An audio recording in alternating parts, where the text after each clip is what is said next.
힘드시죠? 함께 바꿉시다. 민중연합당 기호 5번 윤민호입니다. 재벌들 사내보유금 1200조, 서민들 가계부채 1200조.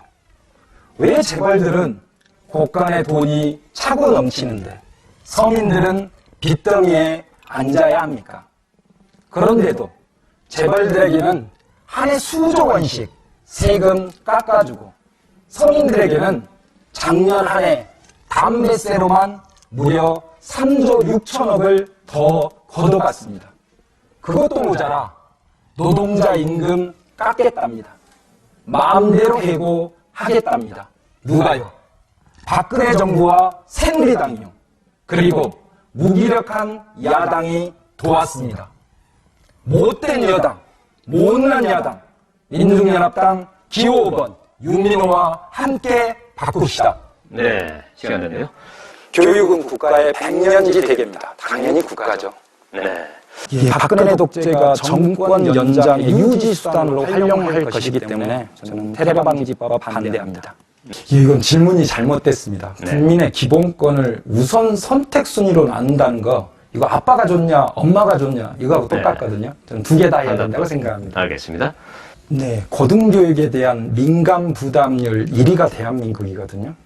일단은 대학교에 들어가면 지금 현재 등록금 1,000만 원 시대를 훌쩍 넘어서 1,500만 원 시대입니다. 그러다 보니까 우리 대학생들이 학자금 대출을 많이 받는데요. 심지어는 대학생 때 이 학자금 상환을 하지 못해서 신용불량자가 된 학생 수가 2만여 명이 넘고 있습니다. 졸업을 하기 전에, 사회에 첫 발을 떼기도 전에 신용불량자라는 낙인이 찍히게 되는 것이죠. 거의 졸업을 하게 되면 취업준비생이나 아니면 서로 취업을 한다고 하더라도 연봉 1,500만 원 남짓의 비정규직으로 전락하게 됩니다. 저는 일단은 근본적인 대학 등록금부터 바로잡아야 한다, 이렇게 주장하고 싶습니다. 독일은 등록금이 0원이거든요. 프랑스는 평균 100만 원. 그래서 등록금 100만 원 상한제를 실시하고 싶습니다. 또 하나는 졸업하고 나서 일자리가 많이 없습니다. 그러다 보니까 오랜 기간 취업을 준비하게 되죠. 근데도 좀 전에 말씀드렸다시피 알바를 할 수밖에 없습니다. 또 생활비, 이것 때문에 마음 놓고 취업 준비를 할 수 없게 됩니다. 그렇기 때문에 미취업자들에 대한 실업급여를 제공하는 그런 정책을 펼치려고 하고 있습니다. 네, 이제 삼각초, 국제고, 전남여상, 여기를 관통하고 있는 초고압 송전솔로의 문제는 북구만의 문제가 아니라 광주 전역의 문제로 확산이 되고 있는데요. 아시다시피 학교에 다니는 학생 수가 약 3천여 명에 이르고 있습니다. 작년부터 우리 아이들이 제발 안전하고 건강하게 공부할 수 있게 해달라, 곳곳에 하소연을 하고 있지만 아직 해결의 기미가 보이지 않고 있습니다.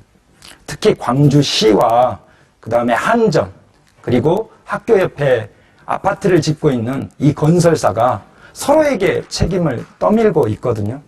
저는 그 3주체에게 묻지 않을 수가 없습니다. 재작년 세월호 사건을 잊었습니까? 우리 부모들이 우리 자식들 텔레비전에서 나온 전자파, 여기에서도 보호하려고 산세베니아 화분을 심었던 부모의 심정을 정말 모른단 말입니까? 저는 윤장현 광주시장님에게도 이 자리를 빌어 한 말씀 드리고 싶습니다. 작년 4월 우리 학생들과 약속했습니다. 내 임기 전에 일어난 일이지만 내가 반드시 이 문제를 해결하겠노라고. 저는 아이들과의 약속을 지키지 않는다라면 정치적, 도의적 책임을 져야 한다고 생각합니다. 그리고 한전에게도 말씀드리고 싶습니다.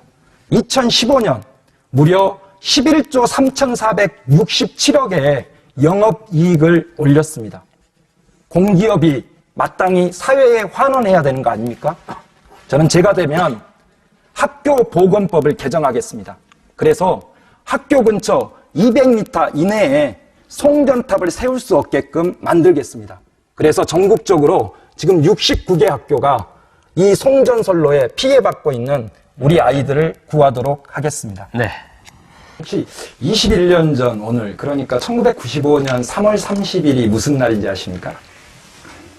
너무 오래돼 잘 모르시겠죠? 그 자민련이 창당한 날이거든요.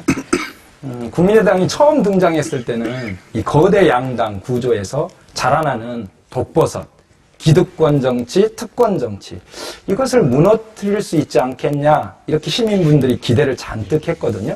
근데 막상 뚜껑을 열고 지금까지 와보니까 이게 무슨 새 정치냐, 이런 말씀들을 진짜 많이 하시거든요. 광주만 놓고 보더라도 뉴 DJ 공천하겠다. 뉴 DJ가 누가 있습니까?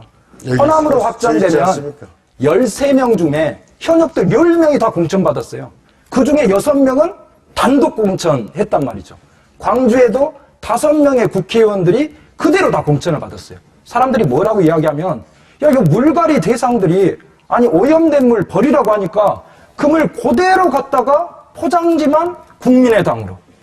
야, 이건 좀 해도 너무한다.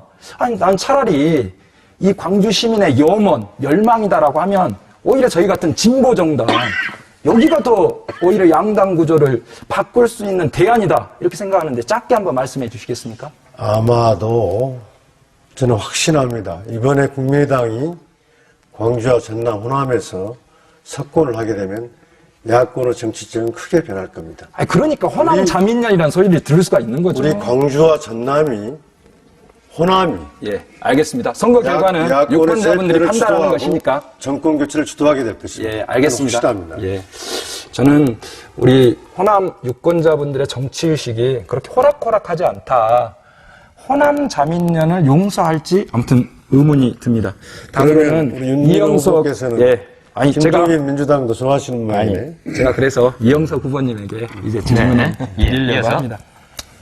이영석 후보님은 아까 말씀하셨어요. 주요 정책 공약으로 광주역에 행정복합타운을 만드시겠다. 저는 그게 하나의 안이라고 생각합니다. 예를 들면 뭐 경찰서, 교육청.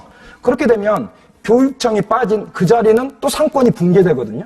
이거 윗돌 빼, 아랫돌 빼서 윗돌 막는 거 아니냐. 이렇게 보는 분도 많이 있고요. 또 이 광주역 문제는 역의 문제만이 아니라 철길하고 같이 연관되어 있는 문제란 말이죠.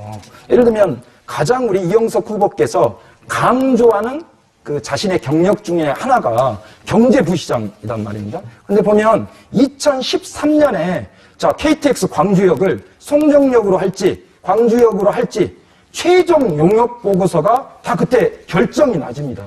그러면 그 당시에 말씀하셨다시피 행정복합타운이 됐던 아니면 다른 여러 가지 대안이 됐던 그때는 어떤 역할도 하지 않고 있다가 지금 와서 이런다? 이건 솔직히 좀 의구심이 들고요. 또 한 가지는 늘 경제부시장 이 경력을 강조하다 보니까 예를 들면 삼각 그 초등학교, 국제고, 정남여상 요 주변에 송전탑 문제도 그렇습니다. 그 옆에 원래는 들어오지 말아야 될 초고층의 아파트가 들어왔단 말이죠. 이때도 경제부시장 했어요. 또 북구에 이미 출마의 의사를 밝혔다면 이런 문제는 미리미리 제기하고 막았어야 되는 거 아니겠습니까? 여기에 대한 답변을 부탁드리겠습니다. 예, 아까 최경환 후보께서 질문했던 내용하고 똑같은 내용인데요. 제가 담당한 업무였으면 제가 여기서 어떤 답변을 드릴 수가 있는데 또 그렇지가 않습니다. 너무 부시장은 편한 것 같아요. 성과는 나누고 책임은 없다. 유민 후보님, 그게 아니고 정확히 업무적인 업무 분담을 보시고 말씀해 주셔야죠. 아까 이제 제가 경제부시 그 광주역 문제는 전혀 상관이 없는 겁니까, 그럼? 그렇죠. 네. 답변 드리겠습니다. 시간이 됐는데. 오늘 토론 잘 보셨습니까? 그놈이 그놈이다. 정치고 뭐고 다 꼴도 보기 싫다. 주민분들에게 가장 많이 들었던 이야기입니다. 얼마나 정치가 싫고 정치인이 미우십니까?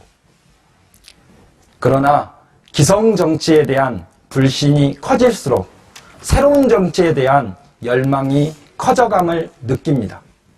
특정 지역에서 특정 정당이 독점하던 시대는 저물어가고 있습니다. 영남에 사나, 호남에 사나, 서민들의 살림살이는 고통스럽기 매 한 가지입니다. 이제는 바꿔주십시오. 노동자는 노동자당으로, 농민은 농민당으로, 청년은 흑수저당으로, 엄마는 엄마당으로, 가짜 야당이 아닌 진짜 야당, 민중연합당, 기호 5번 윤민호와 함께 바꿉시다.